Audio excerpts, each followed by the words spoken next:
avui fent millor oli que en temps passats.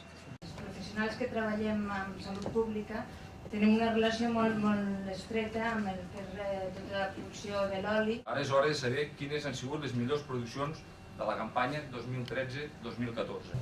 El Patronat de Fira de les Garrigues ha decidit fer entrega del Premi Cultura de l'Oli 2014 al grup de recerca en risc cardiovascular i nutrició de l'Institut Hospital del Mar. La tesi doctoral ja la vaig fer amb els efectes de l'oli d'oliva. La 51a edició de la Fira de l'Oli Verge i Extra de les Garrigues que dona per inaugurada.